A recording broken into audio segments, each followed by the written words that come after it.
Hello Casualties, it's Naya. Ignore my appearance for the moment, that's not what this video is about. This week on Social Casualties, it is one-shots week. Now if you don't know what a one-shot is, it's basically a shortened fan fiction. And I would know because I write fan fiction. Now each member is giving another member a different fan fiction. So I chose, no wait, hang on, let me get this right. Rin chooses for me, I choose for, I'm sorry, I don't know the order. Rin has the order down. I'll just link you back to her one first. I just told her to send it to me. I gave her the cue. Oh yeah, okay. Going to start reading it now. Okay. Let me just... Okay. I felt my heart swell at the thought of Ashton coming back from his trip he took in New Zealand. It seemed like it had been forever since I had seen his eyes light up when I walked into the room, or that smirk spread across his face whenever I asked if he could reach something on the shelf so I could make dinner. Oh, that's cute. I'm very short. Looking around the kitchen now, I felt the urge to call out for him, my eyes set on the sugar above. I sighed, shaking my head and leaning to grab one of the chairs that came with the table we had purchased a while ago, and climbed on top of it, thus continuing to move the balls of my feet in order to just brush the container with my fingertips. I grunted with struggle, lifting my weight to one leg to see if that would give me the advantage, but I realized it didn't. I hadn't heard the door open, but I heard Ash's huff of tiredness, shuffling of his feet coming toward the kitchen where I was still straining to reach the sugar. It had somehow gotten to the back of the shelf, making it so I couldn't reach with my short arms. I always thought you were just asking me to reach stuff to make you feel better, I heard Ashton say as I turned to look at him with my tongue still sticking out the corner of my mouth, trying to concentrate on reaching what I needed. You're back! How's your backpacking adventure? I asked as he held out his hand for me to take, helping me step down from the chair, giving me a quick kiss on the cheek so that he could step up, swiftly reaching the container and handing it to me, as well as that cinnamon that would be needed. That felt funny, give me another kiss, I whined. He smirked, stepping down and setting the cinnamon up to the side, and grabbing my waist to plant a messy kiss on my lips. There, is that better? He asked with a laugh, leaning so I got a good look at him. He looked tired. His navy long-sleeve shirt clung to his body, and hiking shorts sat low around his waist, a bandana holding his long hair out of his eyes, and stubble covered his chin and the majority of his jawline. I reached out, tilting my head to see the stubble and the beginning of a beard growing. You were only gone for a few days and it's grown so much, I said in amazement, smiling up at him as he batted my hand away and scoffed, scratching his chin. I wondered what the scruff would feel like against my skin. Yeah, I have to shave it off, it's irritating me, he mumbled. I frowned, looking down at the display of ingredients in front of me. Banana pancakes could wait. I don't like banana pancakes, to be honest. I shaved it off, yet I like it. You do? He sounded so shocked, but then a small smirk came across his face as he took a step closer, his hands resuming their place on my hips. Why do you like it, Shania? Well, why do you like... I'm gonna use my name. Why do you like it, Naya? His voice had gotten lower. My stomach dropped and began filling with butterflies. He just looked more manly, like a mountain man or something. I cleared my throat, bringing my hands back up to his shoulders and playing with a lock of his dirty blonde hair, tugging on it and letting it spring back up. Oh, so that's the only reason you like it? He asked, his voice going rough as he leaned down and nipped at my collarbone, his scruff rubbing against my skin. That made me break out in goosebumps. Do you like how it feels? He asked in a hushed whisper, dragging his lips up to my neck and letting his stubble belly touch me. This doesn't turn out to be snot. Yeah, I stuttered, my face flushing into a deep red as I felt his hands move down my hips and squeeze into my thighs, forcing me to hold on as he pushed me back into a wall, toes brushing the ground.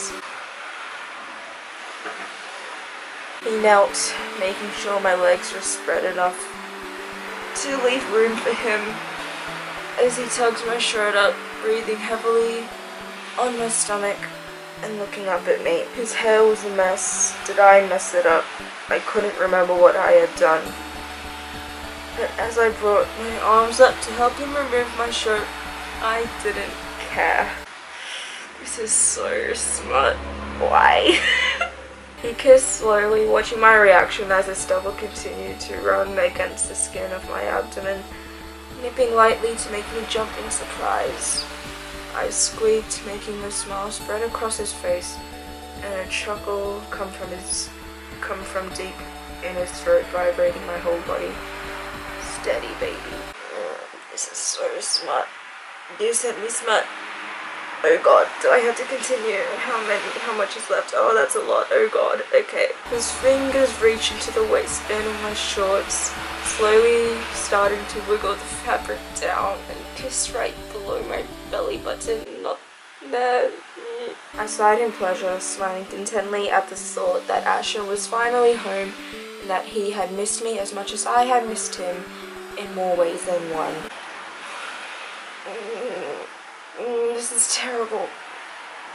It's good, but I don't like this kind of thing. He took off his shirt, grunting as his bandana flew with it when the phone began to ring. Don't you dare f***ing get it, I heard him growl. But my hand reached out of habit anyways. An unhappy sigh coming from his mouth as I discovered that it was his mother. I told you not to get it, he mouthed at me, anger showing in his eyes as he hesitated to bring the receiver up to his ear. I shouldn't be relieved because the character isn't getting laid, but honestly, I'm just glad I won't have to read it out. I have to make dinner anyways. You take a shower and get into comfy clothes, yeah? If I take a shower, I'm going to shave this off. It's irritating me too much, he said with a glint in his eye.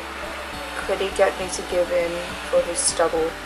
I was tempted to agree, but I smiled at him anyways. Talk to your mother, I sighed, putting my clothes back on and heading off to finish dinner. I heard him greet his mum, overly cheerful, and then relaxing into the conversation as I began to mix together the pancakes, the pan heating up, and the bananas being placed into the chocolate chips. Yeah, Mum, look, I need to take a shower and then eat some food.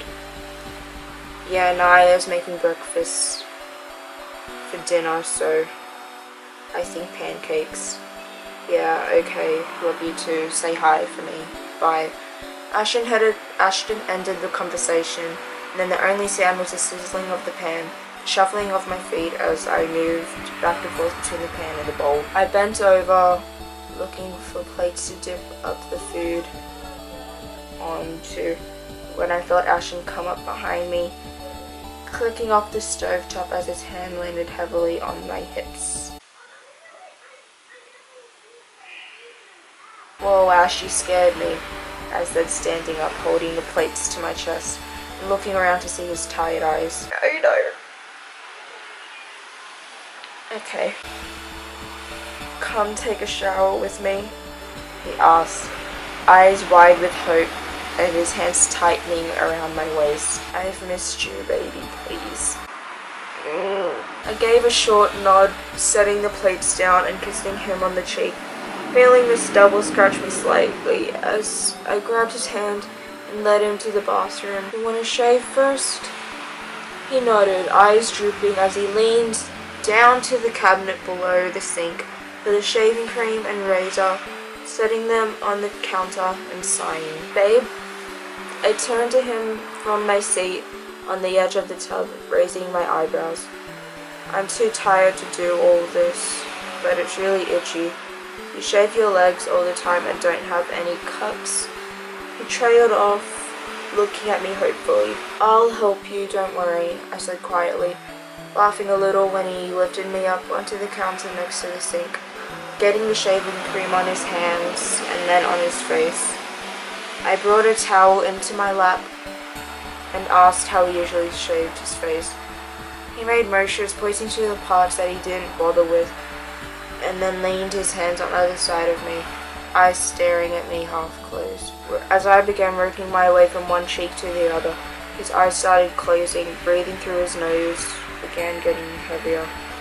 Don't fall asleep, Mr. Mountain Man, we still have to get you clean and fed, I said in a muggly voice, watching a smirk appear on the side when I had finished. Are you almost done? He mumbled, peeking on my eye open. I think it meant peeking one eye open, and glancing at the mirror to see I only had one stroke left, finishing it and then patting his face with the towel I had prepared. "Thank you, baby." "No worries," I smiled, going to move to get down, but felt him move his hips so as to keep me where I was. He moved his head so as to brush his nose against the center of my throat, breathing heavily. "Does this still feel good?" he asked, giving a light kiss. "Yes, even without the hairy mountain face," he asked, giving a couple more light kisses before his hands grabbed at the hem of my shirt, pulling it off for me, and then continuing his kisses. "Even without your mountain man look," I giggled, feeling him smile against my collarbone. "I'll grow it out for you next time, baby," he said, almost unheard as he leant down, once again, knees hitting the towel heavily and hands going to my shorts. "No interruptions this time," agreed. I smirked, leaning back on my hands and letting my hair shake out. "Agreed." R.I.P. Ashton's holiday beard. See, that wasn't even that smutty. I'm just terrible. This has been quite an adventure. I'm not sure if I was censored. I was probably like half my face in the frame. But, oh, you could see me cringing and laughing. Thanks, Rin. Thanks for making me read, and you said, oh, that just shows you my smut tolerance. Honestly, I hope you enjoyed looking at me cringe and stuff, because, sorry I wasn't putting much emotion into my reading. I just wanted to get through it. Rin told me it was fluff. That was like borderline fluff. Okay, I'll see you guys in the next one. Bye!